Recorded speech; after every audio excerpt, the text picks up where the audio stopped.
Olá, estamos iniciando mais um episódio do nosso podcast ILPI em Foco, podcast da dose certa para gestores, profissionais e donos de ILPI, com o intuito de ajudar vocês a ter uma ILPI mais segura, mais eficiente e mais humanizada. Hoje o nosso tema, a gente vai falar sobre capacitação, treinamento e engajamento da equipe. A importância da equipe, a importância da formação contínua para cuidadores profissionais de saúde e uma comunicação eficaz na equipe. O tema parece muito abrangente, muito longo, mas vocês vão ver que, na verdade, está tudo muito interligado aqui.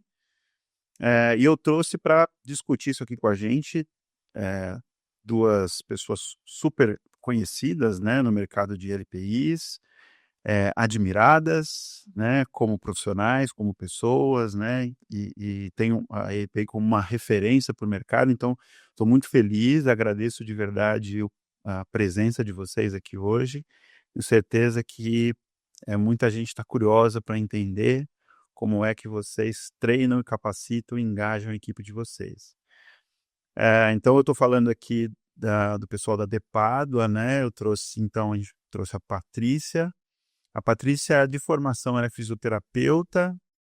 Hoje ela coordena, né, todas as unidades da Depádua. Ela tem especialização em geriatria e gerontologia e hotelaria pelo Einstein, né? São duas pós. E eu trouxe a Gabriela. Gabriela, assim como eu, né, enfermeira, mais de 15 anos de experiência no cuidado do idoso. Hoje ela é coordenadora de enfermagem também das unidades de Pádua, e ela tem especialização em geriatria e gerontologia e LPI pela Santa Casa de São Paulo, que também foi a minha primeira casa na saúde. Meu primeiro curso na saúde foi o curso de auxiliar de enfermagem na Santa Casa de São Paulo.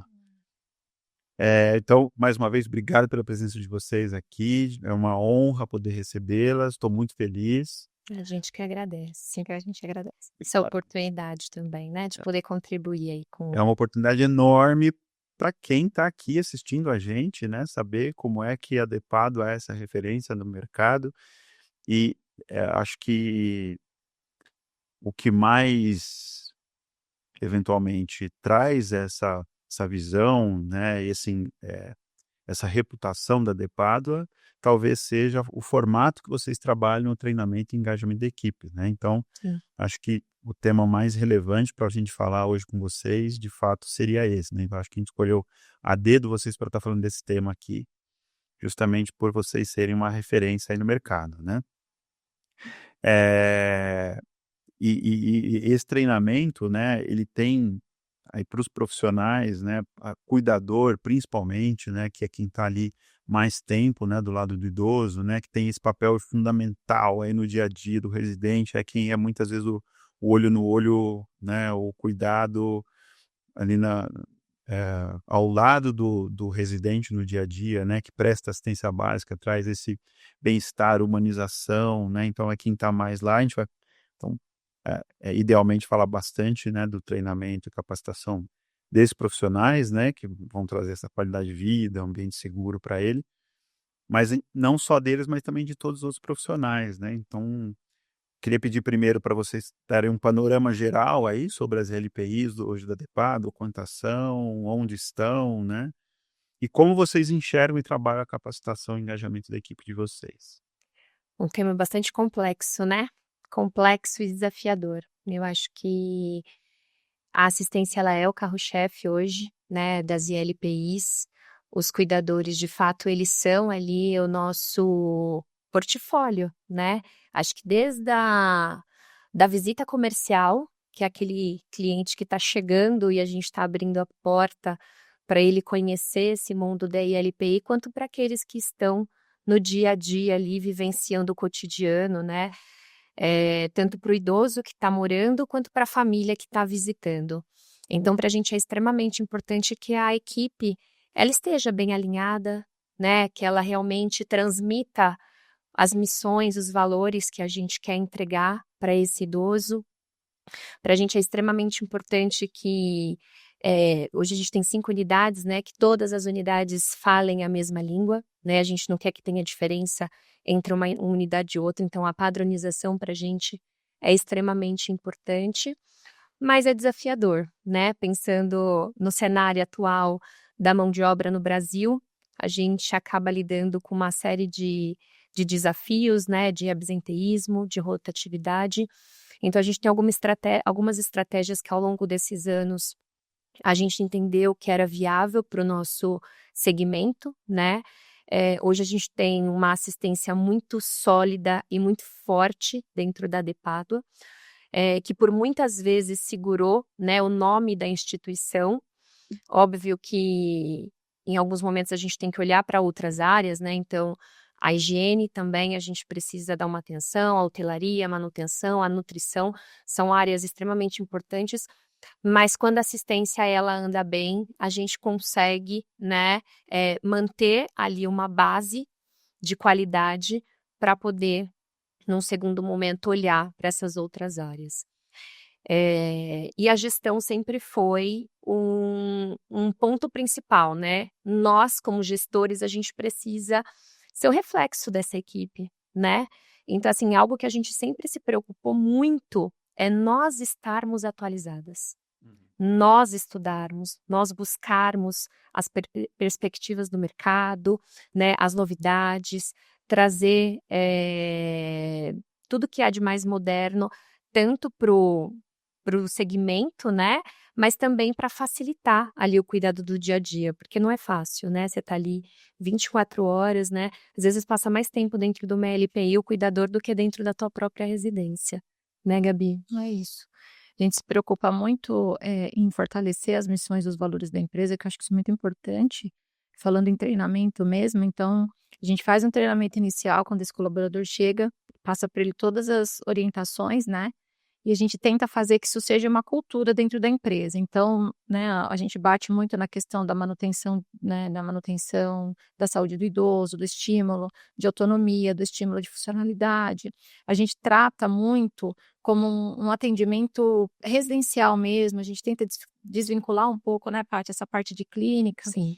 para que esse idoso se sinta acolhido, né, e se sinta no ambiente familiar mesmo de casa. Então, eu acho que quando a gente consegue colocar essa cultura para o colaborador, já facilita muito para a gente poder colocar as regras ali.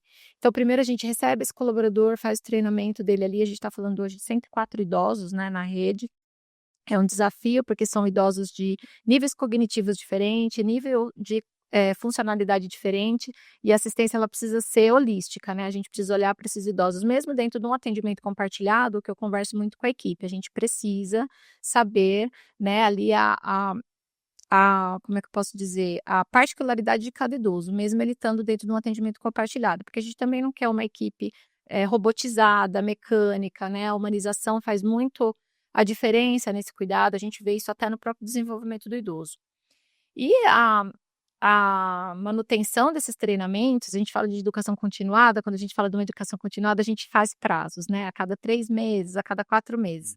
E eu acho que nesse segmento, a nossa educação continuada, ela tem que ser diária e acompanhada de perto diariamente, tá? Porque, assim, até por conta dessa rotatividade, até por conta do absenteísmo, até por conta da falta, às vezes, de comprometimento. Então, é muito importante que o gestor esteja ali, lado a lado dessa equipe no dia a dia, para fortalecer os protocolos, para fortalecer a rotina, né? Esse trato com o idoso, esse trato com a família, esse trato entre eles com a equipe. Então, eu diria que o que traz o sucesso não é só esse treinamento inicial, porque ali, às vezes, você pega um cuidador totalmente sem base, às vezes. Ele vem para a gente defasado de parte de conhecimento e principalmente desse conhecimento específico do idoso, né? Que é um público muito particular, né? Ele não é uma criança, ele não é um adulto jovem, né? Nem muitas vezes ele está ali em processo de finitude. Então, assim, é uma área que a gente permeia bastante nesse sentido. Então, eu acredito que o que traz o sucesso é realmente no dia a dia, ali a gente está direcionando esse cuidador, está batendo ali, né, na tecla de seguir os protocolos, né, de seguir as orientações que a gente faz naquele treinamento inicial, mas acho que tem que ser diário, né, Paty? Acho que esse acompanhamento é o que traz o sucesso e o engajamento da equipe. A supervisão é primordial. A gente escuta bastante, a gente tem ouvido muito. Eu não sei se é um fato novo, né? Se é um momento diferente, mas a gente escuta bastante, né? De rotatividade, né? De equipes. e absenteísmo, né? E aí, eu acho que o que a gente está falando aqui é que esse treinamento, ele se faz hoje algo talvez mais importante do que um tempo atrás, porque acho que um tempo atrás a rotatividade não era tão grande, né? Então o treinamento ali, muitas vezes ele era só uma, entre aspas, né, a gente falava uma reciclagem, né? Hoje a gente vê que não é assim, né? Então, hoje você tem que estar sempre treinando e repetindo os mesmos treinamentos, porque as pessoas, né, mudam bastante. Sim. Eu trabalho com LPI há 14 anos. A rotatividade, ela sempre foi um problema, né? Talvez um pouco pior agora nos últimos tempos, mas a gente vem de LPI já há um tempo, e essa rotatividade, ela sempre foi um problema. Um problema porque lá no começo eram profissionais exclusivos de saúde, então a gente tinha auxiliares e técnicos de enfermagem, né, que ficavam ali nesse cuidado. Falava-se pouco de cuidador. E aí a gente recebia auxiliares e técnicos de enfermagem com sonho hospitalar. Então a gente já sabia que ele ficaria com a gente por pouco tempo, né? Ele não entendia a diferença, que são ambientes totalmente diferentes, né? Tipo, não tem nada a ver. Eu sempre falo. O pessoal acha que é outro mundo totalmente diferente, né? Em hospital a gente foca muito na parte de tratamento, tem a parte de cuidados, mas é o cuidado relacionado ao tratamento. Numa LPI é um cuidado relacionado à atividade diária de vida, né? Então são os cuidados específicos direto. Então, às vezes eles até procuravam a LPI para pegar uma certa experiência. Mas eu sempre fui muito clara, falar que você jamais terá a experiência necessária para uma atuação numa área hospitalar, mas a gente recebia muito esse perfil. E logo eles iam embora, porque eles conseguiam, né, o objetivo deles, e a gente, de novo, tinha que sair a captação, né, formular de novo, né, formar esse profissional de novo para o nosso contexto. Então, depois vieram os cuidadores, a gente começou a implantar, né, os cuidadores dentro da área de cuidados, mas aí a gente veio com uma parte técnica muito fraca. Então, assim, vinham concursos, às vezes, de 36 horas, né? O que você aprende ali em 3 dias? Né? 36, o que você aprendeu ali de idoso? Não dá nem para falar do idoso em 36 horas, quanto mais os cuidados diretos. Então, a gente tinha que, de novo, fazer uma formação da base total desse cuidador para ficar para a gente. E aí, quando ele estava legal, hoje a gente tem um outro desafio, que são os atendimentos domiciliares. Os particulares. Eles nos abandonam porque eles acham melhor cuidar de um só na residência, né, do idoso. Então, eles às vezes não fazem muito essa conta também. É um idoso que já está em fragilidade, ou é um idoso que está em reabilitação. Está em fragilidade, provavelmente entra em processo de finitude, falece, perde emprego. Né? Ou então esse que está em reabilitação, depois que reabilitou, deixa de precisar do cuidador e perde emprego. Às vezes acaba voltando para a gente, às vezes acaba indo para uma outra LPI. Então isso hoje é muito forte, né, no nosso meio. A rotatividade, ela sempre foi um problema. E cuidar de uma pessoa, acho que muitas vezes parece ser mais simples, né, do que cuidar de mais de uma pessoa dentro da LPI. Eu acho que isso também acaba atraindo para isso, né, para esse cuidado particular. Né? Vai muito do perfil, né? Eu acho que tem um ponto que hoje a gente traz bem forte quando a gente vai fazer um processo seletivo, exatamente isso, né? Qual é a vivência que ele tem em relação a esse atendimento, né? Se é uma vivência de um cuidado compartilhado ou é uma vivência de um cuidado particular. Porque também não adianta a gente trazer para uma LPI um candidato que ele tem uma vivência só de um cuidado de 1 para 1, e a gente, né, colocar ele ali num segmento onde ele vai fazer o atendimento de 4 ou 5 idosos, ele vai entender ali como uma sobrecarga. Da mesma forma, se eu acabo captando um candidato que ele tem um dinamismo, que ele é uma pessoa totalmente, ele, né, proativa, e ele fica sentadinho do lado do idoso, cuidando de um só. Então, isso é um critério que a gente tem também hoje no nosso processo muito forte, é uma das perguntas que a gente faz, porque hoje a gente entendeu que isso norteia bem o que a gente está buscando e o que eles estão buscando, né? Alinhar as expectativas do contratante e do contratado. Então, isso para a gente é extremamente importante, né? Não tem como ser diferente. E é o que a Gabriela falou. Então, hoje, quando a gente vai buscar essa equipe, né, no mercado de trabalho, ou com essa equipe também nos busca no mercado de trabalho, é óbvio que a gente faz uma análise de currículo, né, a gente entende qual é o curso, qual é a base que esse candidato tem, mas a gente está mais preocupado com as intenções e as expectativas em treiná-lo lá dentro do que pegar ele, um profissional pronto, né, e colocar lá dentro. Por quê? A gente tem um selo DEPADO hoje, né, a gente tem alguns pontos relevantes que a gente, acaba levando muito em consideração. Então, a humanização, o acolhimento, se tá bom para o cliente, tá bom para a gente. Hoje a gente estimula muito a autonomia, né, então às vezes eles vêm com essa falsa expectativa do que um idoso em cima da cadeira de rodas ou em cima da cama, é um idoso que vai dar menos trabalho, então a gente muda todo esse contexto, né, a gente explica para ele quais são as dificuldades de um idoso, né, com um grau de complexidade 3, né, ele vai onerar muito mais os cuidados, né, então assim, a gente opta por ter mais candidatos com boa vontade e necessidade de aprendizado, do que aquele que se diz já, né, maduro na trajetória profissional e, né, acaba achando que já sabe tudo.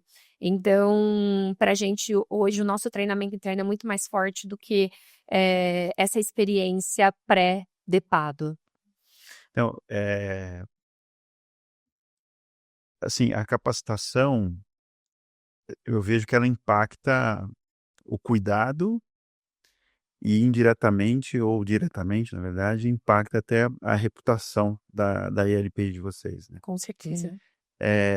Vocês lembram de algum exemplo de alguma coisa que um treinamento de vocês trouxe para um cuidador ou para algum profissional que tenha impactado no cuidado? O que vocês vivenciam no dia a dia que vocês veem e falam, putz, isso aqui é o jeitinho DEPADO, é o que a gente ensinou, assim? Eu tenho um exemplo, né, recente, né, de uma das nossas unidades, nessa de fazer supervisão, de cobrir férias, de cobrir, né, aquilo que a gente sempre fala, o gestor, ele tem que estar com a mão na massa e ele tem que estar ali, né, em cima, supervisionando essa equipe.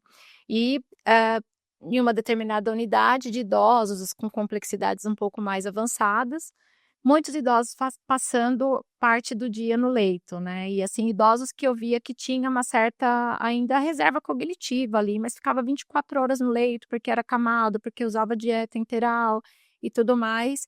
E aí eu passei um tempo naquela unidade e aí eu falei: "Eu não quero ninguém na cama, eu quero todos os idosos aqui na sala". A gente tinha uma idosa que estava ali no processo de iniciação de voltar a falar, e aí, quando a gente viu ela participando das atividades terapêuticas, ela falava, ela expressava sentimentos, ela expressava vontade. Então, eu até aproveitei essa ocasião e falei para a equipe, eu falei: "Olha, o tamanho da importância que vocês têm nessa visão", porque assim, não é porque é um idoso que ele tem uma dificuldade de mobilidade, eh, grau 3, né, um idoso com peso alto, né, que dificulta a própria equipe no trabalho, que ele deve ficar condenado a um espaço ali 24 horas, né. E olha o tamanho da evolução que a gente conseguiu em dias.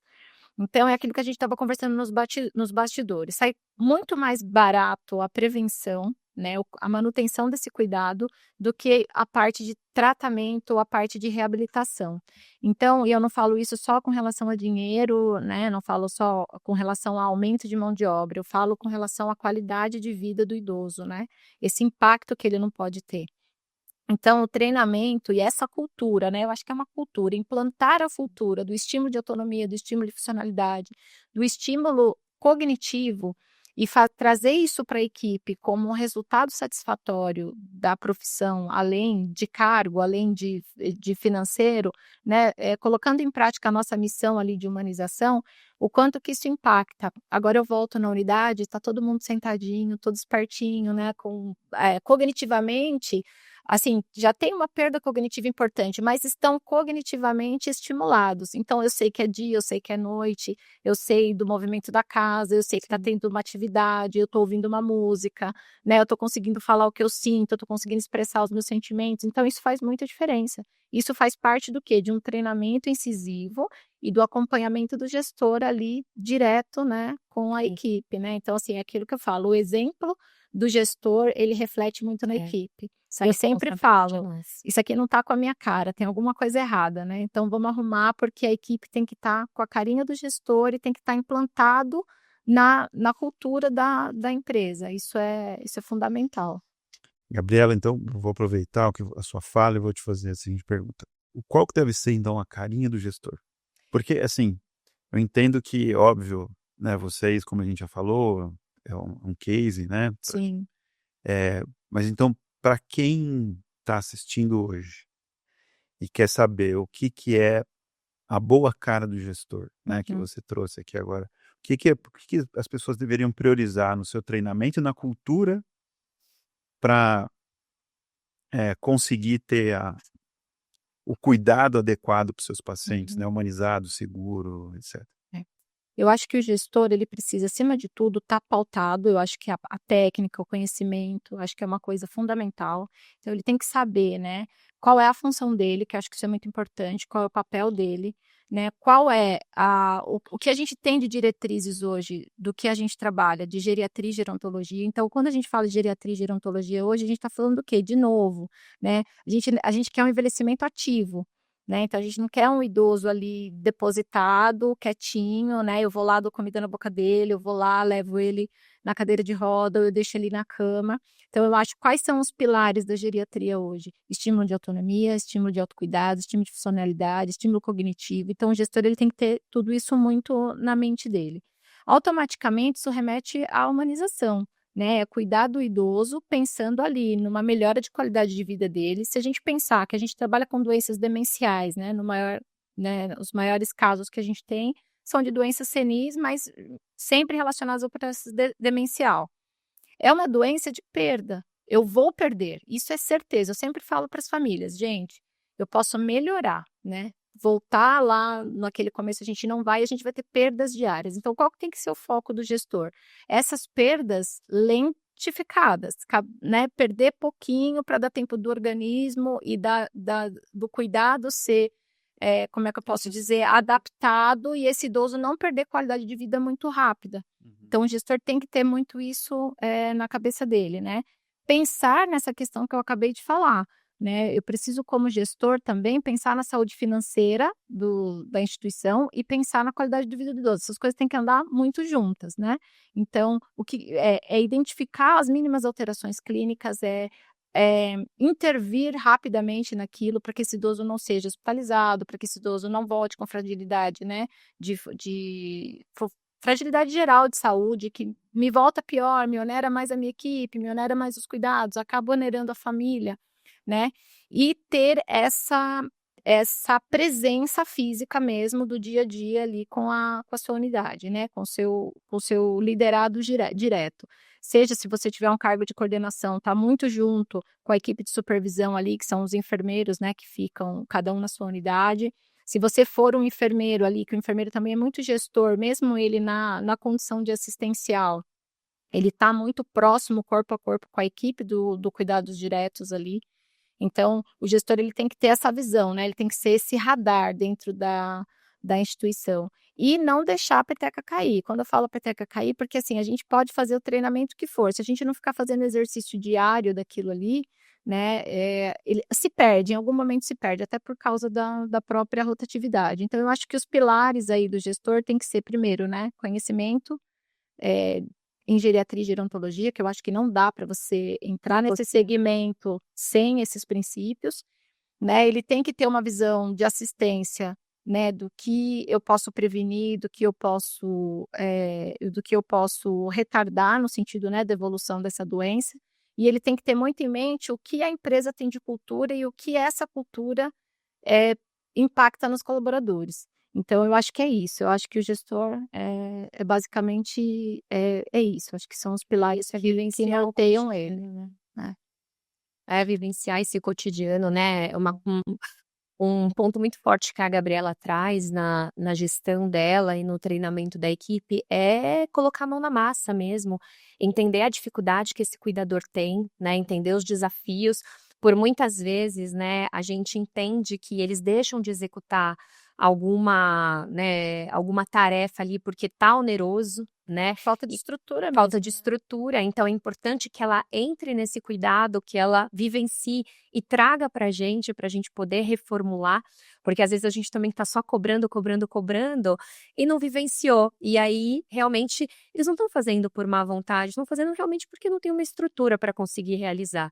E aí ela colocando a mão na massa, diante de todo o conhecimento, diante de toda a aptidão que ela tem ali no cuidado do idoso, ela consegue em alguns momentos facilitar, né, que nem dessa idosa que ela trouxe o case.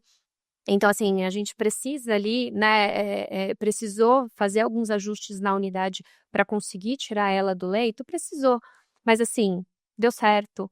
E hoje a gente tem uma família feliz, uma equipe que fica feliz porque vê a evolução, né? Então, assim, esse ponto de reabilitar, de trazer esse idoso, né, para poder vivenciar novos, né, momentos.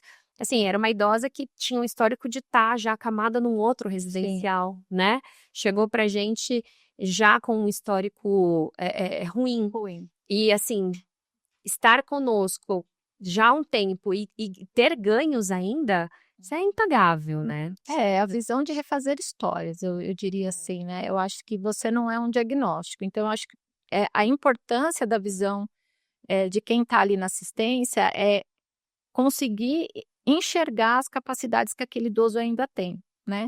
Se você não consegue nortear isso de forma técnica, né, pautado em técnica, em conhecimento, eu sempre falo para a equipe, na dúvida, faça o que você gostaria que fizesse por você. E foi um dos argumentos que eu usei com a equipe. Você gostaria de passar 24 horas dentro de um quarto, em cima de uma cama? Não. Falei, pelo certo, pelo errado, a gente pratica aquilo que a gente gostaria que fizesse pela gente. Então, a gente trabalha muito essa humanização, e a gente comemora muito todas as conquistas que a gente tem, tá? Tanto quando a gente consegue melhorar, ou quando eu olho assim, eu vejo que tem residente com a gente por muito tempo já, e que ele pelo menos se manteve dentro da doença, ou teve perdas muito mínimas, né? A gente já teve casos, por exemplo, de idosos que nós recebemos, idosos com diagnóstico de desidratação, que a própria nutrição falou, ó, vai ser difícil a gente conquistar e esse idoso ganhar 10 quilos no mês. Então, assim, 10 quilos em um mês para um idoso gente, né? E assim, e não foram ganhos de massa, né? Não foi uma lipossubstituição que a gente fala, ele teve ganho de massa mesmo, ele teve melhoras nas medidas. E aí era um idoso que não andava e que anda, né? Mesmo com a dificuldade dele, com o apoio, mas ele não tinha estrutura para caminhar. E a falta de deambulação dele não era pelo fator demencial, é porque ele não tinha músculo, porque ele não tinha estímulo, né? Então, são ganhos que a gente comemora muito e que a gente traz para a equipe e fala: olha, tá vendo a importância que vocês têm, né, na trajetória desse idoso mesmo. A gente está aqui para mudar histórias, a gente está aqui para fazer diferente, né? A gente quer tirar todo esse contexto que a gente, né, Paty, ainda tem muito esse preconceito, tem muita visão asilar, Sim. tem muito a visão do abandono, tem muito a visão, né, assim, quando colocam numa instituição de longa permanência que o idoso perdeu todas as possibilidades que ele tinha, e não é isso. A gente vive realidades hoje a gente está recebendo um público que ele, por vontade própria, Está escolhendo. está escolhendo se institucionalizar para usar o quê? A estrutura do residencial. Então, eu não tenho mais que me preocupar com quem cozinha para mim, com quem limpa a minha casa, com quem arruma a minha cama. Eu sou um idoso que tenho uma autonomia legal, então a gente tem idoso hoje que pega o Uber e vai para o shopping, fala, ó, vou voltar tal hora, tá? Eu não sei se eu volto, se eu for ficar na casa do meu filho, eu aviso que eu não volto. Nossa, Então, isso fantástico, né? ele usa toda a nossa estrutura, ele tem um acompanhamento de saúde, porque a gente está ali, né, fazendo o gerenciamento, mesmo ele dentro de toda essa autonomia, a gente consegue enxergar os declínios ali de autocuidado, então a gente já retoma, opa, você estava fazendo isso sozinho, por que agora você está pedindo ajuda? Está acontecendo alguma coisa? Isso. Então, eu acho que ele tem ali um estímulo constante, né? Está sendo supervisionado, né, pela estrutura do residencial, mas ele está vivendo a vida dele, ele está tendo ali a autonomia dele preservada, né? Até onde a gente acha que é seguro, a gente solta, a gente deixa, né? Sempre orientando a equipe, vai fazer pelo idoso só aquilo que ele realmente não consegue fazer. Ele consegue colocar 2 colherinhas de comida na boca dele, depois ele cansa, então você vai dar a partir da 3ª. Né? Então, esse estímulo, ele é feito o tempo todo ali dentro da unidade. Então, a gente tem histórias, se a gente for contar histórias... Isso é importante da alimentação, porque assim, o que o cuidador quer? Terminar rápido, né? Ele quer dizer, mas 2 colherzinhas vai demorar 10 minutos, eu dou a refeição em 20. Mas a gente precisa estar ali o tempo todo do lado, mostrando a importância de manter essa qualidade, dessa autonomia, né? Então, isso é visível para a família também, né? Não sei se você vai chegar a perguntar alguma coisa nesse sentido, mas que eu percebo, tá? Que quando a gente tem um resgate de idoso dentro da ILPI, isso está totalmente voltado à assistência, o clima dentro do residencial ele fica diferente. Então, as famílias, elas observam, nossa, eu tô vendo que o senhor João melhorou, né? Nossa, o senhor Nem é o João familiar dele. Nem tá é o- bem? nem é o Não, familiar geralmente eles dele. cuidam mais do Do vizinho do que outro da do que... família dele. Nossa, mas o senhor João chegou sem andar. Nossa, ele já tá andando, eu tô vendo. E aí, o que acontece? O clima dentro do residencial, ele fica diferente. Então, essa família já chega feliz. Essa família quer agradar a equipe. Entre eles começam né, a questionar, nossa, você viu? A fulana elogiou a gente. E aí, isso é um incentivo. Então, um ponto-chave também, acho que dentro do residencial, pra gente, falando de equipe, é você ter um clima, né, favorável para trabalhar. Mas isso parte da qualidade, né? Sim. Faz parte da qualidade. A qualidade, nesse caso, vai atrair outra qualidade, né? Porque Exato. se você implanta qualidade e a família percebe e retroalimenta a equipe com um reconhecimento, com elogio, Sim.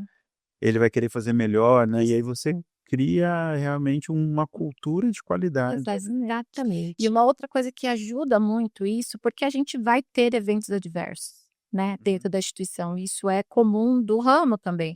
Risco de queda, risco de infecção, né? E quando acontece esses efeitos adversos, a família está tranquila no seguinte, né? Porque a DEPADO é muito transparente, nós somos muito transparentes. Então, caiu, eu vou investigar essa queda. Sim. Essa queda aconteceu porque foi uma falha da minha equipe, né? Não tem o que eu fazer, peço, né? Mesmo eu pedindo todas as desculpas, eu não consigo reparar o dano que aconteceu, mas eu vou reorientar a minha equipe. Foi por uma falha humana, ou não, olha, nós puxamos aqui, identificamos, é um idoso que ele anda, que ele já tinha uma alteração de marcha, a gente já vinha conversando sobre isso, e ele caiu por uma condição dele. Mas quando acontece esse evento adverso, a gente tem uma tranquilidade das equipes, porque fala, não, realmente foi um evento adverso não comum na unidade, porque eles estão sempre, né, a qualidade deles é diferente, né, eles têm muito, muito mais casos de sucesso do que os eventos adversos, que são corriqueiros, que podem acontecer.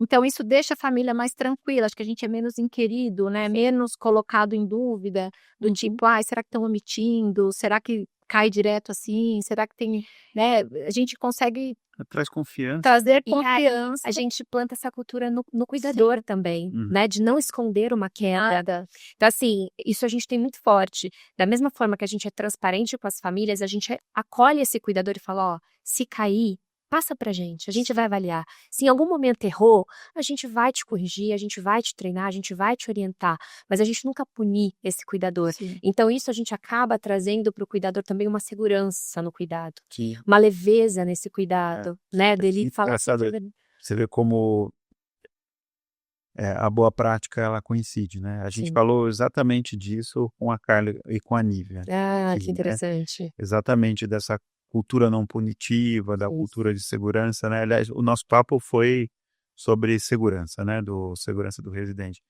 E aí a gente está convergindo aqui para a mesma coisa, né? Então, achar que nunca vai ter erro, ou falar para as famílias que não vai ter erro, etc., na verdade, acaba sendo pior, né? Porque depois tem uma Sempre quebra da verdade. confiança. Totalmente. né? E confiança quebrada, acabou. E a gente, no nosso processo de admissão, eu já sou muito clara na admissão do paciente, né?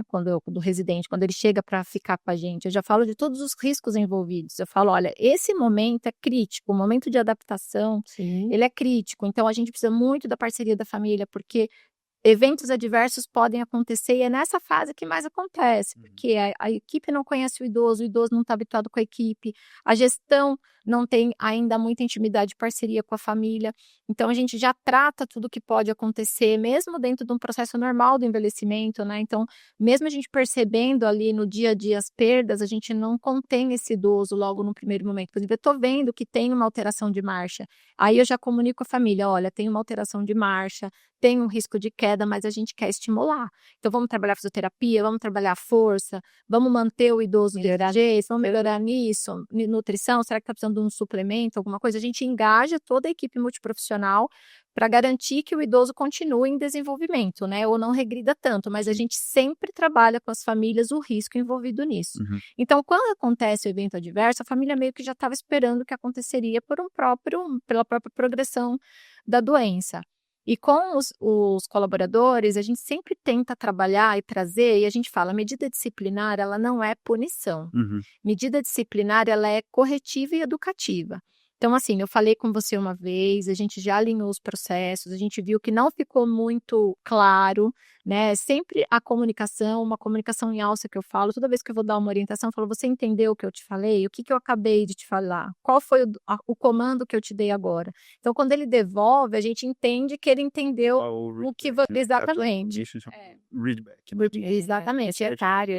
E a comunicação em alça. Se eu entendo que esse colaborador, ele foi bem instruído, ele tem estrutura para fazer o que eu combinei com ele não está fazendo, então eu preciso deixar isso documentado, sinalizado, né, e fixado nele. Falar, olha, agora eu vou precisar te aplicar uma medida disciplinar porque você não cumpriu os nossos combinados. Exato. Pulou a etapa de segurança, não cumpriu o que já era sabido. Exatamente, né? Então, eu tenho respaldo para garantir que você sabia. Exato. Então, é o que a gente sempre fala, traz para mim tudo. Vocês têm o privilégio do banho, eu sempre falo para eles, né, que você está vendo o idoso ali totalmente despido, então traz pra gente a mínima lesão, traz pra gente o mínimo alteração que você viu, mesmo que você ache que não é nada, talvez você tá olhando ali, você fala, isso aqui é só uma pintinha, eu falo, eu quero saber da pintinha, porque se ele não tinha essa pintinha ontem, hoje ele tem, eu preciso observar a evolução disso, então eu acho que, de novo, né, esse contato corpo a corpo faz bastante a diferença, e a equipe também deixa de te ver como um chefe, Sim. né? E ele passa a te ver como um ajudador, como um parceiro.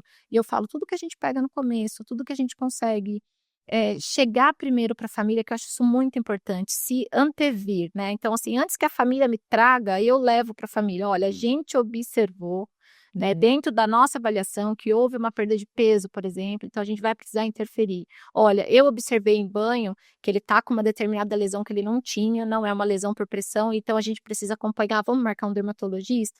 Então, assim, eu acho que é isso, quando você começa a levar para a família, antes que a família traga para você, e você mantém esse idoso dentro de um ambiente seguro, né?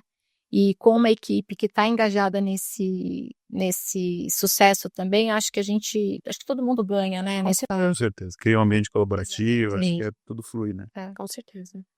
Deixa eu fazer uma pergunta para vocês. Do ponto de vista prático, que as pessoas devem estar se perguntando, né? O que é que vocês acham, e aí aqui é bem by the book mesmo, o que vocês acham que são treinamentos essenciais para o time na admissão e também, eventualmente, ali em repetição, em repescagens, né, de treinamento? O que vocês acham que é o essencial, que não pode faltar de treinamento numa ILPI?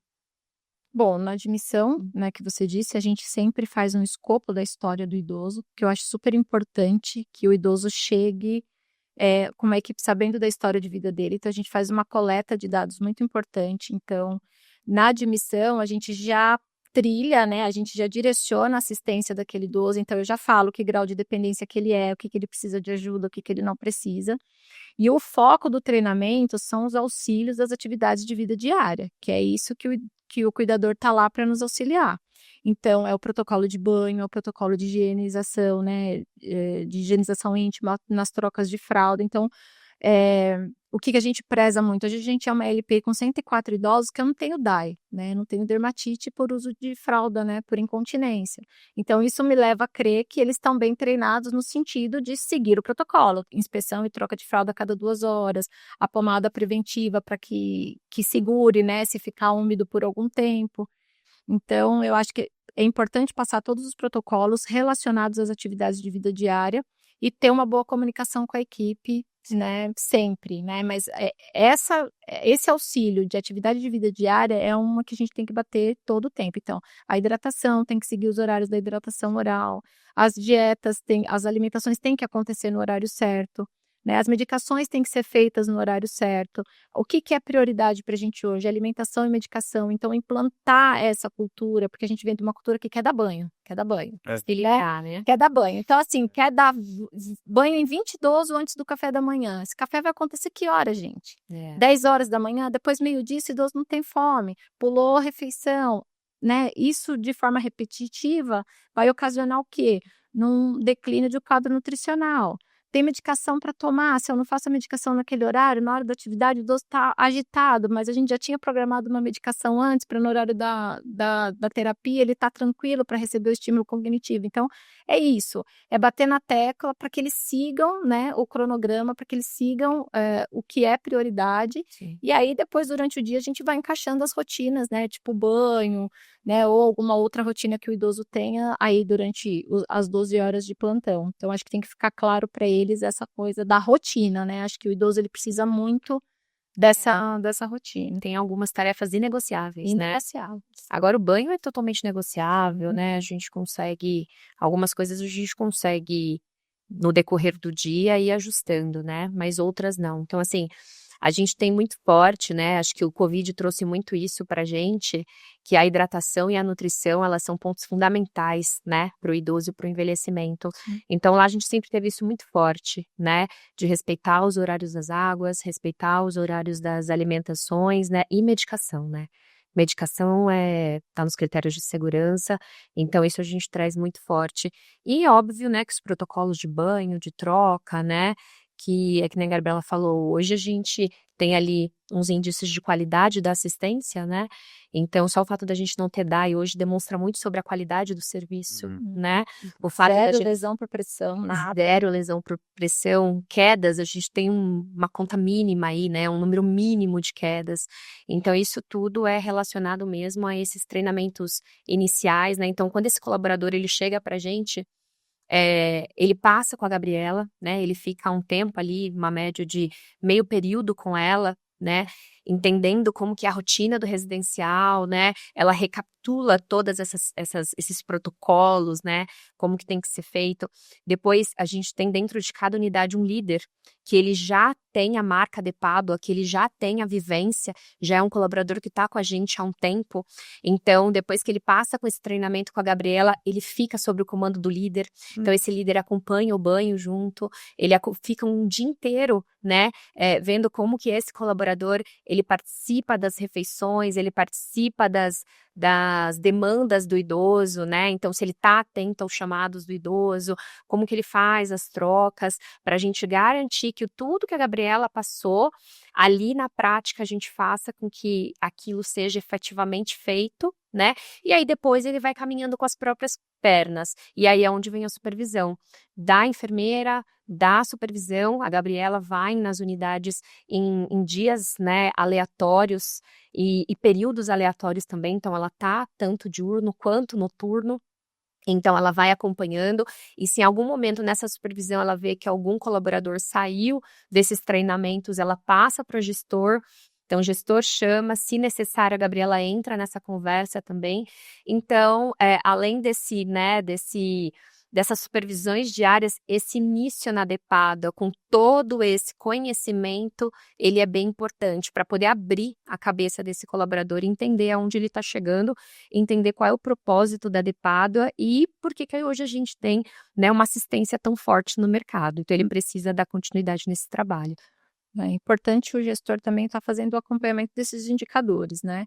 Então, o que eu percebo? Começou a ter ali algumas hiperemias, alguma coisa, já estou vendo que está tendo falha, começou em uma unidade, outra também tá na hora de eu montar um plano de cuidados de novo, daí eu faço os meus comunicados, já jogo em todos os grupos de coordenação, gente, vamos ficar atentos, está tendo hiperemia, olha essas mudanças de depúbito. Então, eu acho que os indicadores também são os nossos norteadores e importante que o gestor faça esse acompanhamento.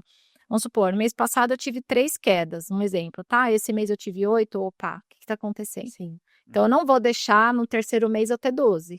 Então, eu já faço um levantamento aqui do que está acontecendo. E aí, o que eu tenho o hábito de fazer também? Nós temos 5 unidades. Então, quando eu acho que tem que fazer uma orientação para uma unidade específica com relação a cuidados, eu já faço para 5 unidades. Porque eu penso que lá também, na unidade 1, tem algum colaborador que em algum momento está com dúvida disso também. Lá na 5 pode ser que também tenha. Então, quando eu vou fazer uma orientação, eu faço uma orientação geral para a equipe. Né? E aí, na minha orientação embaixo, eu marco o enfermeiro da unidade e peço para que ele faça a supervisão, porque daí eu vou cobrar dele. Então, rapidinho melhora. Né? Então, assim, eu acho que é isso. Eu acho que é você não perder o controle do que está acontecendo, acompanhar indicadores, né? E garantir que a equipe esteja treinada e continuamente, eu diria, diariamente sendo lembrada ali das suas funções e das suas obrigações dentro do cuidado. Maravilha. Uma dúvida que eu fiquei. O líder de vocês, ele é o enfermeiro ou vocês têm uma outra estrutura? Você tem um líder que é um cuidador? É um cuidador. Cuidador. A gente tem dentro da nossa grade de equipe, a gente tem um enfermeiro e a gente tem um cuidador que ele tem uma escala diferenciada para contemplar, porque hoje a nossa escala é 12/36. Certo. E o líder, ele faz uma escala 5/2. Então, ele trabalha em todos os plantões. Eu tenho tanto líder noturno, né, quanto um líder diurno. E aí, eu consigo garantir que eu tenho plantões vão que eu tenho plantões padronizados. Isso é um diarista ali que a gente tem em UTI, é a pessoa Isso. que conhece E aí a toda gente cobra dele. e que mantenha um padrão do Isso. cuidado e da observação, né, do idoso. Ele Isso. sabe todo dia o que está acontecendo ali com ele. Isso aí. Então, ele Se não perde a informação. e ele é braço direito da enfermeira. Então, a enfermeira tá numa avaliação, tá com uma demanda familiar, tá num administrativo, ele tem por obrigação puxar toda essa equipe. Então, banho, alimentação, olha da água. Então, ele é aquela pessoa que vai garantir com que a rotina do residencial seja cumprida. Uma curiosidade, ele tem uma remuneração diferenciada. Sim. Então, putz, é bacana que você cria ali, né, um plano de Plano de carreira, carreira. né, para eles, né, você cria essa cultura Sim. esse ambiente fica colaborativo, você cria uma cultura bacana, porque você tem alguém ali que você eventualmente você retém por mais tempo, Sim. né, que é esse líder, que acompanha o cuidado diário, Sim. né, sem ter um custo mais alto de um enfermeiro, Isso. né, e que acaba sendo os olhos ali do enfermeiro e da Gabriela ali no dia a dia, né. Então, eu até estava anotando aqui, porque acho que vocês aproveita quem está assistindo, hein. Acho que elas deram aqui o pote de ouro, né, assim, o conhecimento, né, obviamente que vai muito além disso, mas assim, aqui acho que tem uma dica de ouro de como fazer isso Sim. e sem precisar de grande investimento, né. Então assim, treinar e acompanhar com indicadores. Ou Sim. seja, o indicador, ele também ele precisa ser alimentado. Sim. Então você tem que ter uma cultura de segurança bem instituída para que as pessoas não se sintam punidas, para que eles alimentem o indicador e aí você sabe quando você está eventualmente saindo ali do prumo, para que você faça um retreinamento, peça um acompanhamento mais de perto daquele evento adverso específico que está ali aumentando, né? E isso vira ali quase que um PDCAzão, né? É isso aí. Sempre, É isso né? aí. Só que vocês usam ferramentas que eu não conhecia, alguém no mercado que usasse, que é, de fato, ter esse indicador bem acompanhado. Acho que, obviamente, isso muitas ELPs têm, mas esse papel do líder eu achei super interessante, achei muito legal, muito legal. Eu falo que são barreiras, né? São filtros. Então, esse líder, ele acaba tendo uma intimidade muito maior com a equipe do que o enfermeiro até. Sim. Então, quando eu tenho alguma dúvida, esse líder me traz pronto, Uhum. né? Tipo, por exemplo, uma reclamação familiar de um determinado colaborador que foi ríspido. Aí eu chamo lá a minha líder. É bem a cara dele. Vira e mexe, ele não é? Então, eles trazem pra gente a informação pronta, porque são coisas que não acontecem nos olhos do enfermeiro. Tem muita coisa que não acontece. Então, por exemplo, eu sempre falo, eu não sou parâmetro quando eu tô na unidade. Porque quando eu tô na unidade, eu acabo constrangendo todo mundo e todo mundo faz. Outro dia até falei, eu tô até me sentindo mal, porque outro dia eu sentei no refeitório pra tomar café, em 2 minutos eu estava sozinha no refeitório. Mas assim, a minha presença não é parâmetro, é o que eu sempre falo. O colaborador, se ele tiver que vacilar em alguma orientação, ele vai vacilar a hora que ele não está sendo observado. Sim. Né? Então, por que é importante o líder? O líder, ele tem essa intimidade direta. Ele vai me trazer, fulano estava dentro do quarto, no celular, e o idoso sentado na cadeira de banho, sozinho durante o banho. Eu não tenho como ver isso como enfermeiro, porque ele jamais faria isso comigo. Ele garante o seu cuidado. Ele garante. Ele é o gente da gente, né? Ele tá ali. Olhos e ouvidos. E aí acaba trazendo informações importantíssimas. Vira uma baita referência, né? Sim, Parabéns, sim. brilhante, muito legal. Sim. Dizer que às vezes tem, assim, não é, não é engenharia de foguete, né? Não. É um negócio assim que É você tem muitas vezes em hospital, igual eu falei, o médico, você tem um médico diarista, você tem muitas vezes um enfermeiro sênior da unidade, que é a pessoa que está ali no dia a dia acompanhando, né, todos os dias aquele paciente, e é isso que traz mudança muitas vezes de fato da qualidade, da cultura, do indicador, do resultado, da isso aí. confiança, né, do bom trabalho, É enfim. isso aí. A gente deixa os indicadores, né, para os enfermeiros alimentarem. Então, a gente tem uma ferramenta que a gente usa, né, que é o Skylife. Então, lá já tem os indicadores. Então, eu sempre falo para os enfermeiros, a gente segue os indicadores da vigilância sanitária, né, que está na RDC. Então, eles já são listados ali. Então, toda a anotação que eu vou abrir, por exemplo, uma queda, eu seleciono já a ocorrência como queda, essa seleção já alimenta o meu indicador. Então, quando eu puxo o indicador daquela unidade, aí eu consigo puxar por unidade,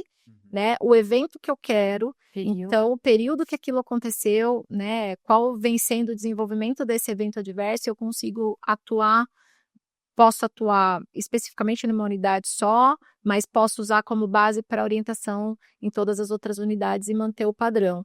Então, a gente deixou a parte do indicador específico ali para o enfermeiro, mas quem traz para a gente, né, o que tem acontecido é o líder ali de plantão. Aí. E a gente tem mini líderes, né? Tem. Porque É o que quer ser líder. não, mas você sabe, porque acho que tanto essa cultura que a gente tem, acho que a gente bate tanto na tecla, gente, não esconde nada, a gente traz tudo pra gente, eu preciso saber, porque depois eu vou cobrar de você. Se eu souber que você soube, você não passou, então a gente acaba criando uma cultura de mini líderes, né? Então tem sempre um cuidador cuidando do outro.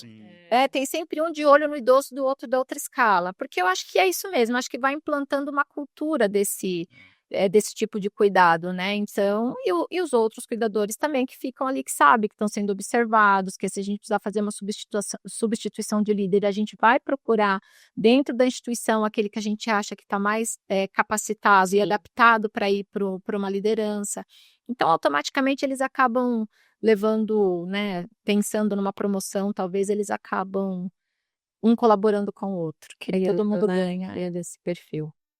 Muito bom, muito bom. Resumindo aqui, a gente falou, né, capacitação contínua da equipe, né, é o treinamento quando chega e também esse acompanhamento no dia a dia com eventuais repescagens, reorientações, né, essa comunicação eficaz que tem dentro das unidades, com esse papel do líder e, obviamente, também o papel do enfermeiro ali no dia a dia acompanhando o paciente, né, esses alinhamentos que acabam acontecendo nesse formato, né? Sim. Acho que, então, de novo, né, não tem reinvenção de roda, né? Não.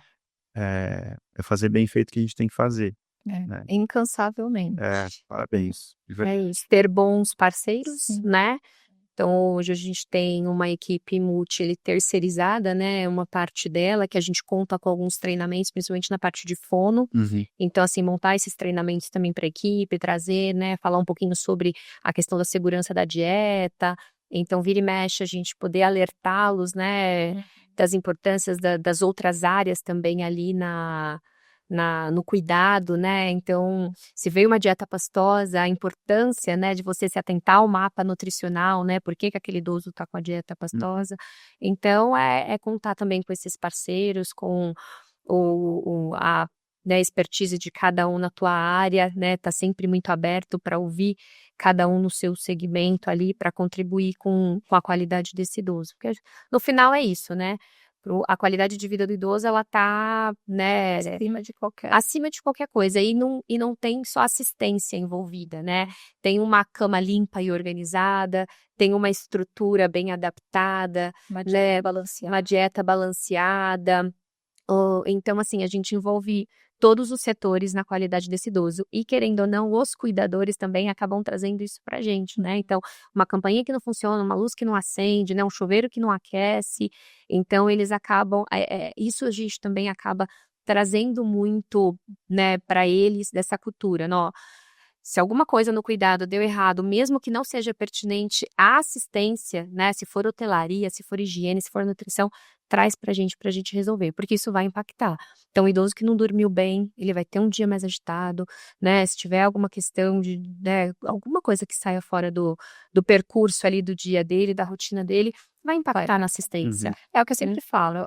Eu acho que o importante é isso, né? Toda orientação, a gente atrelar a conscientização, né? Então, por exemplo, vou falar de higiene oral. Eu não posso só falar, tem que escovar o dente depois de toda a refeição. Isso a gente já sabe, né? Mas por que que você tem que fazer isso? Porque se o idoso tiver um foco bacteriano na boca, ele pode ter um problema cardíaco e ele pode morrer. E eu falo bem assim, né, Paty? Se ele tiver um foco bacteriano na boca, que eu não higienizei corretamente, ele pode ir para o pulmão, ele pode ter uma infecção e morrer. Se ele tiver uma complicação de foco da boca mesmo, pode fazer uma sepse de foco oral, de foco dentário, e ele vai morrer. Então, assim, a sua ação é muito importante para o desenvolvimento desse idoso. Qualquer coisa que você negligencie, isso pode impactar na qualidade de vida e no óbito de um idoso. Então, eles têm isso muito na mente deles, né? Então, acho que quando a gente atrela a responsabilidade, a gente atrela os riscos que a falta daquele cuidado pode acontecer, então isso cria uma conscientização do cuidado. Então eu não estou escovando esse dente porque, tipo, é de praxe escovar os dentes. Eu estou escovando e se eu não escovar, esse idoso pode morrer. Pergunta que a gente faz que não está no roteiro. Eita. Vou perguntar uma de cada vez. Tá. Gabi, por que que o idoso é invisível? Por que que o idoso é Eu invisível? tô chamando de Gabi já. Não, é isso aí. Se você fala no contexto geral, eu acho que o idoso ele é invisível, acho que muita coisa, né? Acho que a nossa cultura, né, latina ainda tem o idoso como invisível, né? Entende o idoso ali no seu momento de fragilidade como, né, como se ele tivesse as medidas terapêuticas, as medidas de cuidado invalidadas, né? Como se ele deixasse de ser o que ele foi a vida inteira, né? Ele só é um ser humano envelhecido, né? Mas ele tem ali dentro dele todas as características de pessoa, de humano que ele teve, né? Lembranças, as poucas lembranças que ele teve.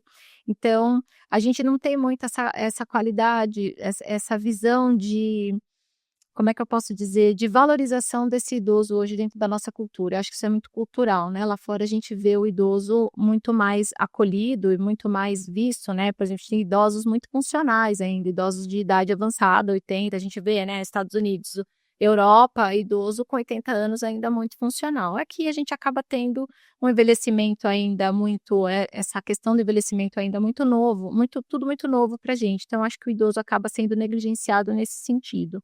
Tá? E eu acho que falta muito conhecimento. Eu acho que o que nos falta, de fato, é conhecimento de geriatria e gerontologia nesse sentido de enxergar o idoso ainda como um humano, como possibilidades de melhora, né? Como eu falo, um arcabouço cultural, né? De sabedoria, de exemplos para gente, né? De tudo de vida e de tudo mais. Então, eu acho que é mais por falta de conhecimento e mais por falta da nossa cultura mesmo.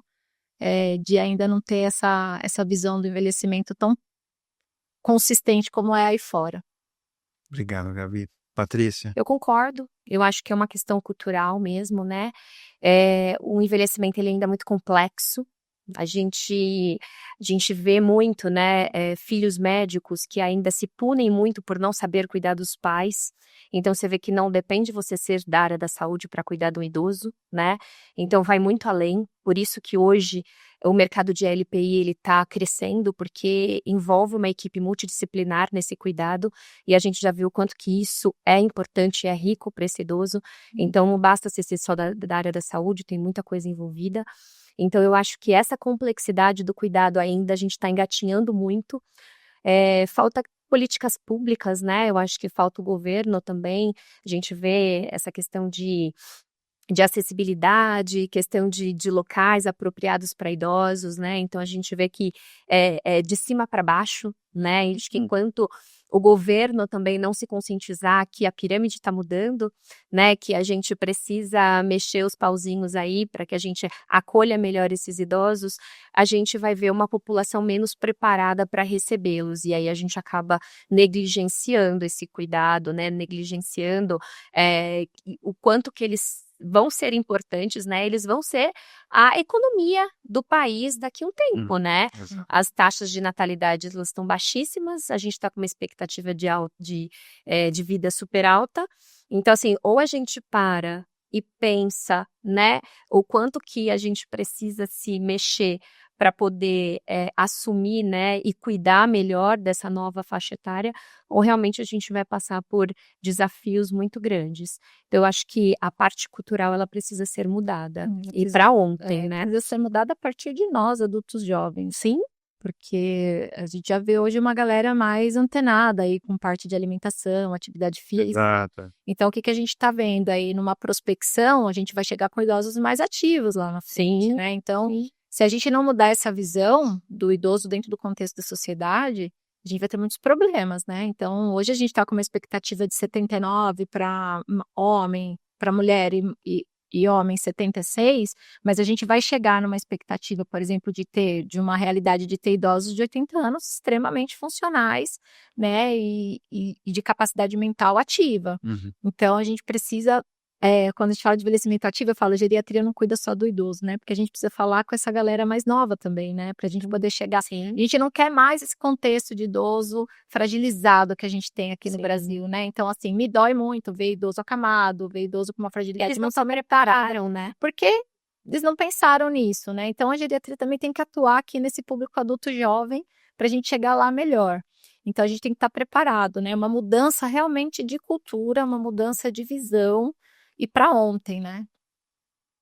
Perfeito, meninas.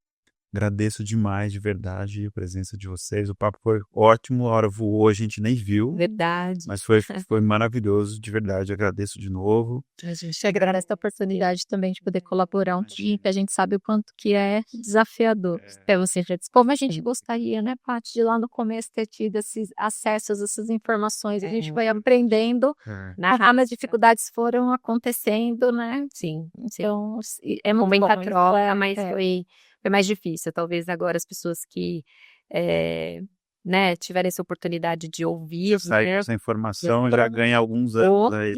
Com certeza. Obrigado A mesmo. gente que agradece. Compartilhem esse podcast com familiares, com amigos, com colegas de trabalho, com outras ILPIs. Se você achou o assunto interessante, assim como a gente achou, que genial, por favor, compartilhem. E obrigado mais uma vez, meninas. Nós que agradecemos. Obrigada a vocês.